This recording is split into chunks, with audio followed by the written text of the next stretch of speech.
Hello, good day sa ating lahat.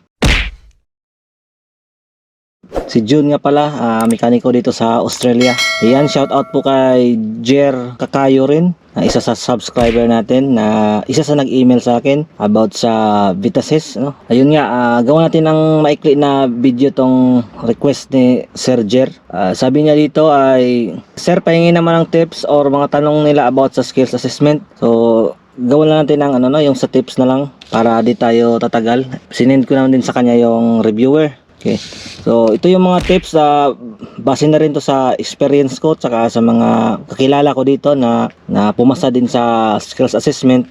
So, una natin na tip is yung yung dapat ma-mention niyo yung palagi yung SOP, no? Yung sa standard operating procedure. Yan. Doon pa lang sa safety, yun, napakahalaga yun. Dapat ma-mention nyo yun kung kayo ay sumasagot dun sa interview, sa technical interview. Yung proper na procedure, palagi yung based on the service manual. Kung kayo ay gumagawa, kung kayo ay nagre-repair, kung ano yung tama na proseso. Good point yun, no, na para malaman ng assessor na sumusunod tayo sa tamang proseso. Pangalawa naman natin, tip is yung knowledge natin about sa mga basic.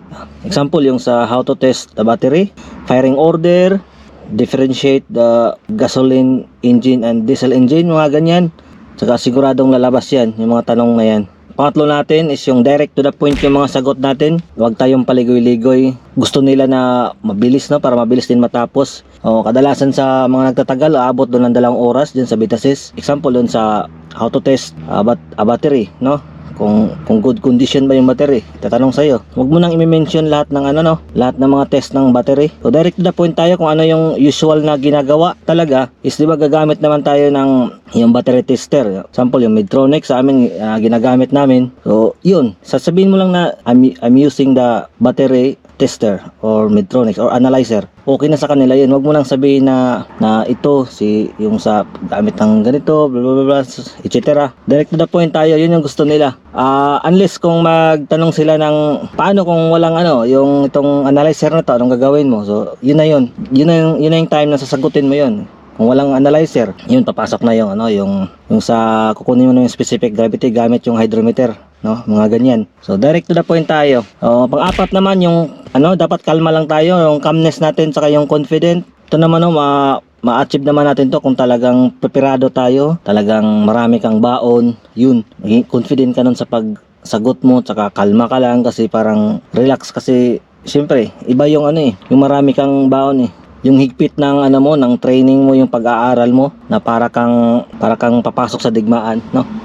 Dapat study natin, ibigay natin yung 100% natin kasi ang laki ng binayaran na pera dito, no? Alam naman ninyo siguro yung magkano yung bayad sa Vitasys na sa mga previous ko na vlog. So yun, calmness and confident. Meron kasing guys, narinig ko naman sa mga kasamahan ko dito na parang yung pagsagot niya medyo nag-iba ba, hindi na kalma, parang kabado. Tapos kung kabado ka, maapektuhan yung yung pagsasagot mo. So di ka na makakaisip ng maayos. So yun parang yung assessor parang china-challenge ka pa, no? Parang dadamihan pa yung sagot kasi parang hindi ka confident, tsaka parang pahabain niya pa yung yung mga tanong kasi parang hindi ka sigurado. Yun yung guys, na ahaba yung yung interview niyo. So yun, halaga makukuha tong calmness and confidence sa study, study talaga. So ang last natin guys is ito, yung pinakamahalaga talaga is yung honesty. Kung hindi mo alam yung guys, yung itatanong sa'yo, huwag kang magsagot ng ng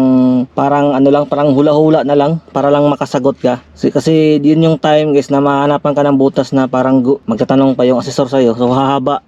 Whereas kung magsasabi ka ng totoo, example guys, sabihin na how you overhaul the differential, the rear differential, ganyan, how to repair. Kung hindi mo talaga na nagawa yan guys, talagang sabihin mo talaga na na hindi mo nagagawa yung nung nasa ka sa serbisyo ka dati, nung mekaniko ka sa ganito. Sabihin nyo na hindi mo nagawa kasi meron diyang tao na naka-assign or senior na gumagawa yung ng overhauling na yan. So ang sabihin na lang ninyo guys doon sa kung ikaw ay mabigyan ng trabaho na yon, so ang gagawin mo na lang is balik tayo sa number 1, sa SOP, na susundin mo yung service manual.